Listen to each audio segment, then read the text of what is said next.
검찰 인사에서도 여전히 한 번도 경험해보지 못한 일이 벌어졌습니다. 살아있는 권력에 대한 수사라는 검찰 본연의 임무를 수행한 검사에게 보란듯이 보복 인사를 자행했습니다. 박범계 법무부 장관은 이번에 이루어진 보복 인사, 특혜 인사를 적재적소, 공정하다고 자평하고 있습니다. 검사 본연의 업무에 충실했던 검사들에게 보복 인사를 자행해 놓고도 공정하다는 말을 내뱉는 것을 보니 국민들을 바보로 안아봅니다. 재판을 받고 있는 피고인이나 수사를 받고 있는 피의자를 영전시키는 인사는 대한민국 내 다른 조직에서도 찾아볼 수 없는 기가 막힌 일입니다.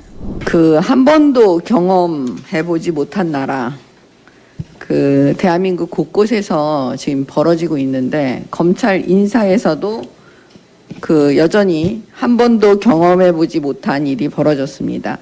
살아있는 권력에 대한 수사라는 검찰 본연의 임무를 수행한 검사에게 보란듯이 보복 인사를 자행했습니다.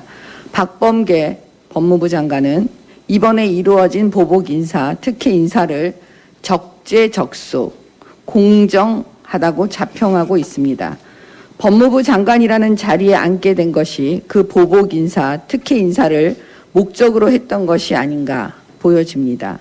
정상적인 법무부 장관이라면 도저히 할 수 없는 인사권 남용 행위를 자행했기 때문입니다. 그들이 말하는 검찰 개혁은 정실 인사요, 보복 인사요, 인사권 남용 행위입니다.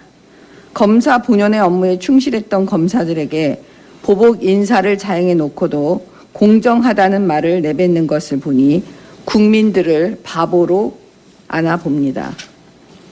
윤석열 전 총장에 대하여 혐의점에 대하여 죄가 되지 않는다는 결론을 내리려 한 기록 일부를 삭제하도록 부당한 지시를 내린 의혹을 받고 있는 박은정 검사에 대해 수사를 하기는커녕 보란듯이 승진시켜 요직에 앉혔습니다. 임은정 검사, 두말하면 잔소리가 되어버린 상황입니다. 검찰 조직에서는 다 알 것입니다. 김학의 불법 출금 사건으로 서류를 위조한 혐의로 기소된 이규원 검사에 대해서 직위 해제는커녕 가장 꽃보직이라는 파견 검사를 유지하였습니다. 검사가 법치주의의 가장 기본인 절차를 위반하고 서류를 위조했는데 잘했다고 상을 내린 격입니다. 당연히 직무유기에 해당하지 않겠습니까? 재판을 받고 있는 피고인이나 수사를 받고 있는 피의자를 영전시키는 인사는 대한민국 내 다른 조직에서도 찾아볼 수 없는 기가 막힌 일입니다. 수사를 업무로 하는 검사 인사에서 발생했다는 게 더더욱 기가 막힌 일입니다. 부당한 인사권의 행사를 넘어서서 범죄 행위에 해당하는 직무유기라고 보여집니다. 눈에 보이지 않는 블랙리스트를 만들어 내 편 아닌 검사들에게 인사상 불이익을 주는 부당한 행위는 블랙리스트 범죄와 같지 않겠습니까? 블랙리스트 범죄로 구속되고 기소되었던 조윤선 장관을 기억하십니까? 죄목은 직권남용이었습니다.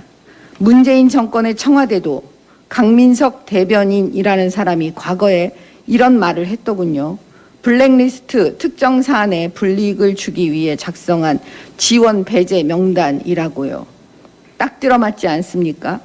박범계 장관이 자행한 부당한 검찰 인사권 행위는 결국 정의로운 세상이 오게 되면 직권남용, 직무유기로 수사받고 기소되겠지요.